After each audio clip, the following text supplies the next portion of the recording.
Ketua Badan Tim Nasional Sumarji menyebut setibanya di Bahrain, PAS akan menjalani pemeriksaan lanjutan bersama dengan dokter timnas. Hal ini menjadi pemeriksaan penting untuk menentukan kesiapan PAS berlaga melawan Bahrain.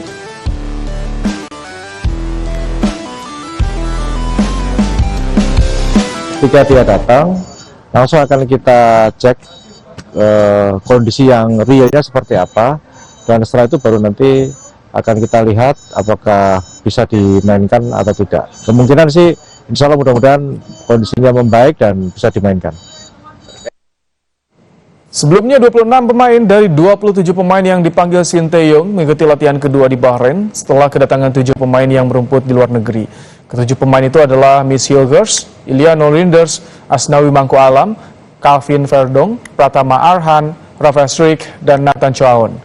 Manajer timnas sekaligus Ketua Badan Timnas Sumarji menyebut para pemain dalam kondisi fit, tidak ada gangguan cedera serius sehingga diharapkan mampu tampil maksimal pada pertandingan kontra Bahrain Kamis malam.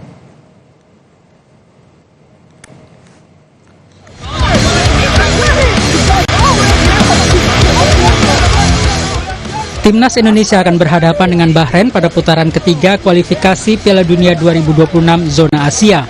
Saat ini Indonesia masih berada pada peringkat keempat grup C dengan total 2 poin. Sedangkan Bahrain berada di peringkat 3 dengan 4 poin. Indonesia membutuhkan kemenangan dalam laga tersebut agar bisa memperbaiki posisinya di klasemen grup C. Akan tetapi duel panas dari kedua kesebelasan ini tidaklah mudah. Sebab di atas kertas Indonesia terpaut 53 tangga di peringkat FIFA. Indonesia saat ini menduduki posisi 129 dalam ranking FIFA, sedangkan Bahrain berada di posisi 76 dunia. Indonesia dan Bahrain sudah berhadapan 7 kali di semua ajang. Hasilnya Indonesia menang 2 kali imbang dan 3 kali menelan kekalahan. Dalam 3 laga terakhir, Indonesia menang 2-1 atas Bahrain di Piala Asia 2007. Namun di kualifikasi Piala Dunia 2014, Indonesia kalah 0-2. Dan saat tandang ke Bahrain, Indonesia kalah 10-0. Kekalahan dari Bahrain ini menjadi kekalahan terbesar di sepanjang sejarah sepak bola Indonesia. Ketua Badan Tim Nasional Sumarji menyebut kekalahan 10-0 menjadi motivasi bagi para pemain untuk menghapus sejarah buruk itu. Sumarji menambahkan skuad timnas bertekad meraih poin dalam laga di kandang Bahrain. Ketika kita timnas Indonesia Garuda bisa memetik poin di 2 pertandingan ini, ya mudah-mudahan bisa 6 poin keduanya di 2 pertandingan, itu pasti akan membuat semangat dan motivasi solidnya teman-teman para pemain itu pasti akan bertambah gitu. Laga ini akan sangat krusial bagi kedua tim yang berjuang lolos ke Piala Dunia 2000. Laga ini akan menjadi sangat krusial bagi kedua tim yang berjuang lolos ke Piala Dunia 2026. Ini menjadi kesempatan Indonesia untuk meraih poin penuh dan menjaga asa finish di posisi 4 besar klasemen grup C. Tim Liputan Kompas TV.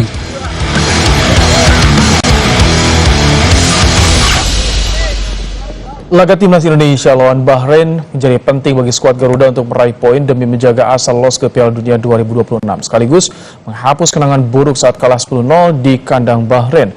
Apakah 2 hal ini jadi beban bagi para pemain? Kita tanyakan pada penguasa sepak bola Wesley Hutagalung. Selamat petang, Bung Wesley. Selamat petang, Mas Ibrahim. Baik, Bung Wesley, 26 Martin Paes akan tiba hari ini. 27 lengkap. Bagaimana?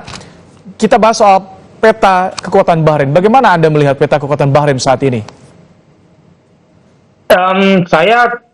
Kita keluar dulu dari sejarah kelam 2012 tadi ya, bahwa sebenarnya kita dan Bahrain juga bisa dibilang seimbang. Kita bisa, kalau kalah pun ya kalah tipis lah. Kita bisa mengalahkan Bahrain ketika kita menjadi tuan rumah Piala Asia lewat gol Bambang Pamungkas, lewat gol Budi Sudarsono dulu dengan Ivan Kolev sebagai pelatihnya. Itu menunjukkan bahwa kita menang 2-1 itu menunjukkan kita mampu kok, selama kita memang benar-benar dalam kondisi terbaik.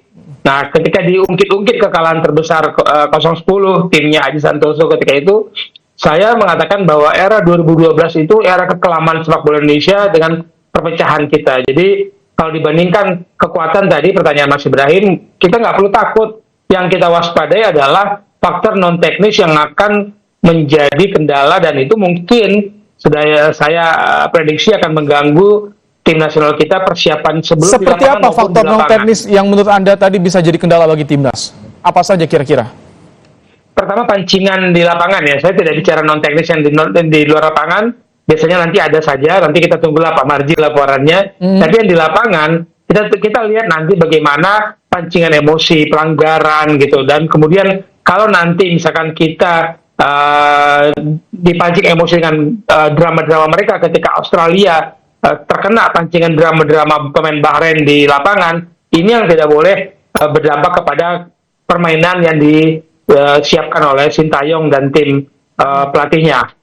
Ini katanya soal provokasi ya. Jadi soal provokasi sudah dianalisa oleh tim dari timnas sendiri. Artinya ini akan efektif ya untuk mengatasi soal teknis lapangan ini.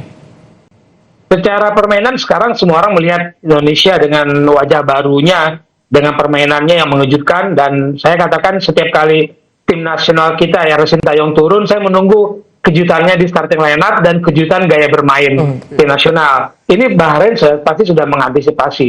Yang memang mereka mau ganggu adalah jangan sampai Indonesia menemukan nih ritme permainan yang diinginkan, lalu kemudian gaya bermain yang kita munculkan, apalagi ketika babak pertama melawan Arab Saudi, itu sangat dikhawatirkan oleh Bahrain tentu saja, karena gaya bermain Arab Saudi, Bahrain kan tidak terlalu jauh berbeda dibandingkan kalau kita kemarin melawan Australia. Jadi ini sudah pasti diwaspadai oleh Bahrain.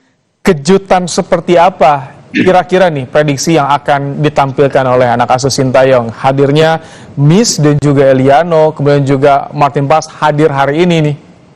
Iya, kita kan berharap ada ya penambahan kekuatan dengan kehadiran Miss Hilgers, kemudian Eliano Rendos ini apakah memperkuat dari awal ataukah nanti sebagai pengganti yang mengejutkan. Tapi kalau Martin Paes, saya berharap kondisi Martin Paes dalam kondisi prima, sehingga situasi pertahanan kita yang kita perlihatkan sejak Martin Paes bermain itu bisa membantu ketenangan para pemain kita membangun serangan. Yakin di belakang, pemain-pemain belakang kita terlepas tidak ada Justin Hubner, tapi pemain belakang kita bisa bermain tenang. Saya sih berharap kita harus dapat poin pulang dari Bahrain kalau tidak terpancing oleh provokasi-provokasi di lapangan. Peluangnya bagaimana, mengingat kita agak sulit untuk bisa menang lawan tim dari Timur Tengah. Peringkat FIFA juga terpaut cukup jauh dengan Bahrain. Ini peluangnya bagaimana? Ya. Mengacu ke sejarah, saya melupakan sejarah sebelumnya. Dengan era sekarang ini kita melihat Bahrain menang 1-0, oke, di Australia dengan gol bunuh diri, kemudian kalah 0-5 dari Jepang. Dengan gaya bermain yang mereka perlihatkan, kalau kita bermain seperti menghadapi Arab Saudi, menghadapi Australia, dan kita menyerang ketika menghadapi Arab Saudi babak pertama, kita bisa pulang bawa poin ini, Mas Ibrahim. Oke, terima kasih untuk ulasannya Bung Wesley Huta Galung, pengamat sepak bola dalam program Kompas Petang sore hari ini. Usai jeda saudara, Presiden terpilih Prabowo Subianto menyetujui untuk menaikkan kesejahteraan hakim di tengah rapat audiensi solidaritas hakim Indonesia dengan pimpinan DPR. Memperbaiki